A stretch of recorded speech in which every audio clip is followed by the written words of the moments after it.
Alright, Shalom.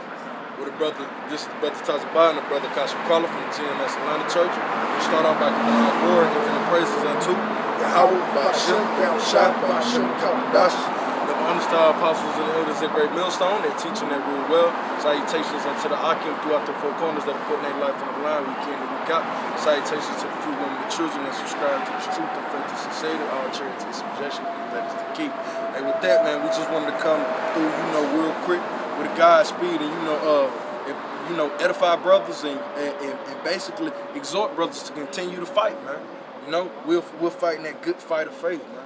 Here it is with everything that's going on in this society right now. You're starting to see that these people are losing hope. They have no reason to fight. They have no reason to wake up in the morning. With all of this money that Moneybag Joe is pumping into the economy, you got more black entrepreneurs than ever. But at the end of the day, what is happening to them? They starting to see it's like, though this money is here, I'm not winning. And what does it do for a lot of these jakes that spent 10, 15 years fighting here in this society? Come to find out, Esau's taking it from you. He's stripping it from you. And what do? You lose fight, man, because that's all you lived for. Because Jake have no hope. But in this truth, we have hope, man. We have Yahweh Shemel Shah, so we have something to look forward to. So that gives us a reason to fight. And if you're watching this video, you're watching this lesson, we understand that you know of Yahweh Shemel Shah. So this is the very reason to fight, man. Whether you be a woman, man, or child, you got it. I may say, because the brother is on point with that, And the thing that comes up to my head when the brother was speaking is investment. People are putting their investments into Sleepy Joe Biden's economy, but we're putting our investments into Yahweh Shemel Shah, which we know is going to be a secure investment. Their investment is faulty. They're putting it into this world. The economy going to shut down. It's going to happen. I don't care how long it's going to take. It's going to happen. Just like we know Jacob's trouble is going to happen. But we're putting all of our marbles, you could say, all of our eggs in one basket, and it's in Yahweh Shemel Shah. I got a precept for that. Go ahead. This is Haggai chapter 1 and 6. It says, "Ye have sown much and bring in little." So Jake done bust his ass from the inception of sin through Eve by way of Adam. Hey, Jake been busting his ass, and don't nobody work harder than Jake, man. Right. Don't nobody. How did America get built? Exactly. If Jake is so lazy, Jake gonna bust his ass, man. Continue. So you don't work so hard. Right. It says, "Ye eat, but ye have not enough." So here, continue. Salah, continue. Say, "Ye drink, but ye are not filled with drink. Ye clothe you, but there is none warm. And he that earneth wages to put it into a bag with holes." So you eat, and what? You gotta bust your ass to get that overtime. And say you drink, so after long days of busting your ass working, Brian and have to deal with Sue, Sally, and Jim and Joe. What? You go to the nearest bar and you drink. Right. But yet, what it says? What? If you can read back. No, you good, huh? All right, it says, again, it says, "Ye eat, but ye have not enough." So you can never get enough money. I'm eating. I'm out here getting it bad, boy. I'm out here eating. Right. But nigga, where your man's at if you eating so much? You working harder than Bill Gates, but yeah, he got a Benz, he got a Tesla. Continue and say ye drink and what? It says, "Ye drink, but are not filled with drink." Yeah, and what is that filled with drink? You're not filled with mirth. The purpose of drink is to what? Bring forth mirth, to make you forget, to make you merry. When you drink, when Jake get drunk, he only delves into his depression even more, man. To sorrow. To more sorrow. Right. Because even though this is supposed to make me happy, when I was 16, didn't have no bills. It was cool for me to pop open a bill. But here I'm at 28, I pop open this bill. I know it's like, I hope this don't do me too bad. I gotta work in the morning. Right. I might be sluggish. I might get fired just for what I'm doing right now, trying to ease my woes, because I know I can't make rent, even though I'm gonna go bust my ass tomorrow. I can't make rent. All right, so that drink don't bring you comfort. Continue. Last part, it says, "Ye clothe, but ye are not warm." Yeah, so all these the Giuseppe's, the Balenciagas, the Polo, the Ralph Lauren, all of that. Hey, it's moth eaten. Right. It's worn. It's corrupt. That's right. It gets small. I threw it in the dryer and it got too small, man. I only was able to wear it one time. Right. You know? Like, so what the hell is you talking about, Jay? With all of this work, you have nothing to show for it. That's what the scriptures are saying. You have absolutely nothing to show for it. That's the spirit. You brought it right out of my mouth, man. With Esau, with all his wickedness, look what he has to show for it. Right. Hey, I'm living in it. I see it. It's kind of glorious. Yeah. If I From can time to time, you got it. You brought it right out of my mouth. Like you do all this work, like the scripture just said, but you got bags with holes in it. All right. You do all this work and have nothing to show for it. But your what is it? Sackcloth and rags that you wear every day, and then you're moping around in the word. You know. Okay. But that's why what we do, we endure as soldiers, man.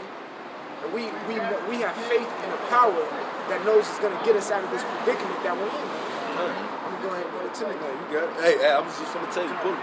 This is 2 Timothy chapter 2, verse 3. It says, thou therefore endure hardness as a good soldier of Yahushua Mashiach. So, yeah, you got it. It says endure hardness.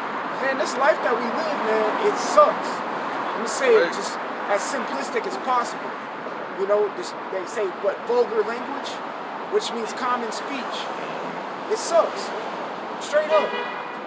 We have to work day in and day out. We got to deal with things that we really, as men, we shouldn't even be dealing with. We gotta see things that really, as men, we shouldn't be seeing. We have to swallow that. But we endure it as a good soldier. The word endurance, yes, you know, brothers know the word endurance goes into make hard. Mm-hmm. You ever seen what is it? I want to say a callus. When a dude lifts weights. Lift weights, or even when you with a boxer, your knuckles begin to build callus, right? Because of the constant punching. It's going through hardness. It's hard. So when you get the callus, your skin is literally making itself tougher to endure more of the adversity. And that's what we do. And it's getting ripped away every time. It's getting ripped away.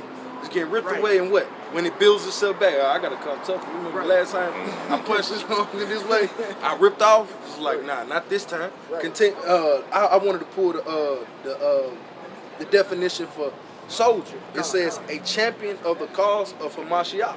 So who's fighting as a champion of the cause of Hamashiach? Like, when you know a champion, like, yo, I came up brawling, man. It's like, for you to say that you was a man, that was all I needed. To hell with the belt. You said you the man, come prove it. That's how we is for Yahushua on this side, man. You got to be a champion for the cause, you know?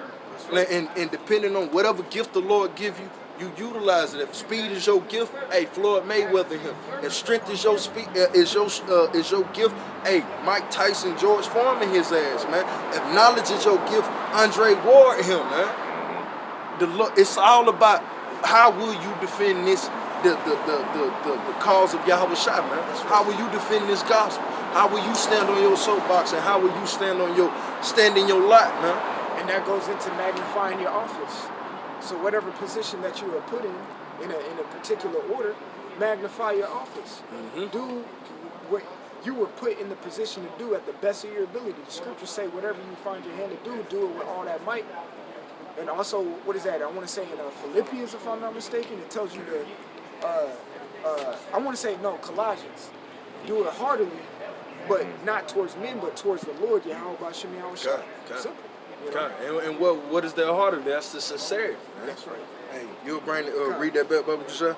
Okay, Timothy 2 and 3? Yeah, 2 and 3, Baba Josiah. This is 2 Timothy chapter 2 and 3. It says, thou therefore endure hardness as a good soldier of Yahushua Hamashiach. And what is that hardness, man? People, your woman coming against you.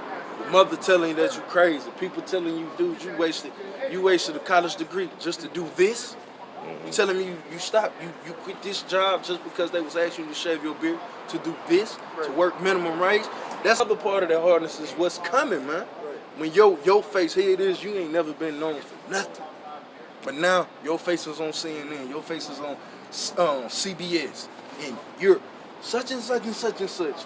And they gonna have you, and everybody that sees that particular program segment is gonna be at your head, man. That's that hardness. Will you endure it in that day? Will you still be, damn what you people say, put me to death. You got to be like Eleazar, the 90-year-old man during the time of the Maccabees, man. That's what's coming. That's that hardness that you have to endure. It's the fact that It's keeping your integrity. yeah, brother's gonna cuss you out. Your feelings gonna get hurt sometimes. Hey, endure. Hey, shit, you gotta come out here and do it in the rain. Endure. It's cold as hell.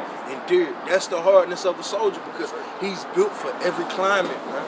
And they soldiers come in different shape, forms, sizes, and all look at war in a different manner, man. Hey, if I may say, in the army, of course you have different particular soldiers in the different particular ranks, but every soldier has a level of balance in it. Like the brother, you may have a certain gift, but your gift is gonna you're gonna magnify your office, which in turn is gonna help the body, which is gonna balance everything out. You can't have 100% brawlers. Yeah, it's not. It ain't gonna work, man. You 100% gotta- brawler. I put that down, man. It's with a brawler you can out think. With a thinker, you what? You out brawler. Right. Like Hey, it's just strength. I will say, not to sound childish or anything, but look at the Power Rangers. You think you think it was just 5 Red Rangers? You had a Red Ranger, a Black Ranger, yellow, pink, blue, white. You had different, and they had different. The Blue Ranger was the intelligent one. He wasn't the best fighter. I mean, he could fight. They're still soldiers. Yeah.